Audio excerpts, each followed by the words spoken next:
Các bạn chắc cũng nhận ra, khi lớn lên con người ít nhiều cũng sẽ thay đổi, và tôi cũng vậy. Những năm tôi lên trung học, tôi đã trưởng thành hơn rất nhiều, nhưng vẫn có một thứ khiến tôi vừa vui vừa buồn, vừa hạnh phúc vừa khổ đau, đó là tình yêu. Ngày mùng 5 tháng 9 năm 2016, tại một trường cấp 2 trung học. Đề nghị tất cả học sinh tập trung chỉnh đốn hàng ngũ, các em lớp 6 xếp thành từng hàng theo sự hướng dẫn của thầy cô chủ nhiệm. Tiếng thầy hiệu trưởng vang lên, nghe mới dứt khoát làm sao. Hôm nay là ngày tôi, Hoàng Trâm Anh chính thức lên cấp 2, điều đó khiến tôi không khỏi lo lắng và bồi hồi. Sáng ngày hôm nay, tôi đã dậy từ sớm để chuẩn bị đến trường, mặc trên người bộ đồng phục nhỏ nhắn đứng trước gương, tôi thấy mình rất trưởng thành. Tôi vui lắm, ngồi sau xe để mẹ đưa đi học, tôi lại có cảm giác vô cùng háo hức muốn được gặp bạn bè mới, với thầy cô mới.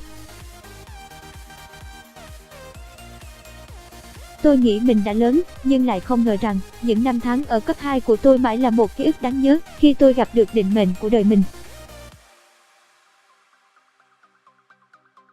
Buổi khai giảng ngày hôm ấy diễn ra rất nghiêm trang và thành công, sau đó, tôi lên lớp theo sự hướng dẫn của cô chủ nhiệm.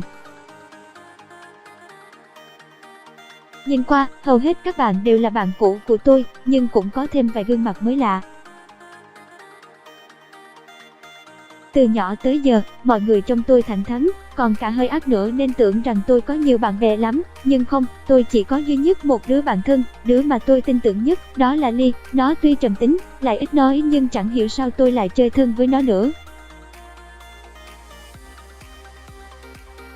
Chỉ biết rằng, tình bạn của chúng tôi không cần màng đến vật chất, chúng tôi kết bạn sau những lần chia sẻ một vài câu chuyện vặt cho nhau nghe, rồi dần dần kết thân, vậy thôi.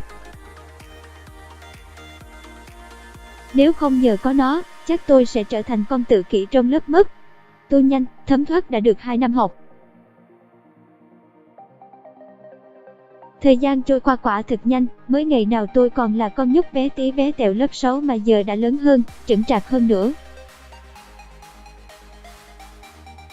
Tôi đã dần thích nghi với việc học nơi đây, nhưng tính tôi vốn lười biếng, còn bị nghiện mấy thể loại ngôn tình FNFOA nữa, nên việc học chỉ tính là phụ mà thôi. Từ ngày có tài khoản Facebook, tôi sáng tối chỉ biết lên đó nhắn tin với những người bạn qua mạng mà tôi chưa từng gặp mặt. Cho tới một hôm, Trâm Anh, đưa vợ tao kiểm tra bài tập về nhà. Lớp trưởng lớp tôi đứng trước mặt, đưa tay chỉ ra. Bài tập á, tao quên làm rồi. Mặt hắn bỗng chốc nhăn nhó, như muốn nói đây là lần thứ mấy mày chưa làm rồi, cần tao vả cho vài cái cho bỏ tức không? Và tôi đã phải trực nhật suốt 2 tuần liền vì chưa làm bài quá nhiều lần và thi thoảng còn đi học muộn nữa.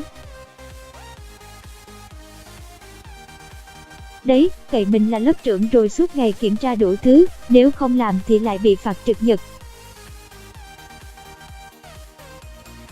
Tên hắn là Trần Nhật Nam, cái tên thì đẹp nhưng tính cách thì ngược lại, ngoài mặt thì tỏ vẻ nghiêm khắc, chứ thực chất cứ như cái thằng hâm vậy đấy, toàn đi trêu gái. Nhiều lần hắn trêu tôi, mà bị tôi chửi thẳng thừng. Thằng điên, biến đi, không tao tát cho phát bây giờ. Trâm Anh đòi đánh lớp trưởng, bạo lực học đường, tổ trưởng gạch 5 gạch nề nếp vào sổ đi. Hắn nhìn tôi, mồm thì cười cười, to giọng kêu tổ trưởng tổ tôi, nhỏ đó lập tức nghe lời. Bạo lực học đường cái gì, tao đã đánh mày đâu. Nhỡ đâu mày đánh thật thì sao, phải nghiêm khắc mới chỉ được tội bắt nạt bạn bè. Mày bắt nạt tao thì có, hắn chẳng nói gì, ngoác miệng ra cười to. Xịt, cười cái đầu nhà hắn đấy, cái điệu cười thì nghe dê sồng bọ ít mà không chỉ thế, mấy đứa khác trong lớp nhìn thấy chúng tôi cãi nhau cũng cười theo hắn. Mà cũng chẳng hiểu sao, chúng nó học từ ai mà cười kinh thế không biết, đứa thì như phù thủy, đứa thì nghe xong tôi không nhịn cười nổi. Sau cùng, tôi hét lớn. Cười gì mà cười? Chắc tại mày ăn ở tốt quá đấy mà.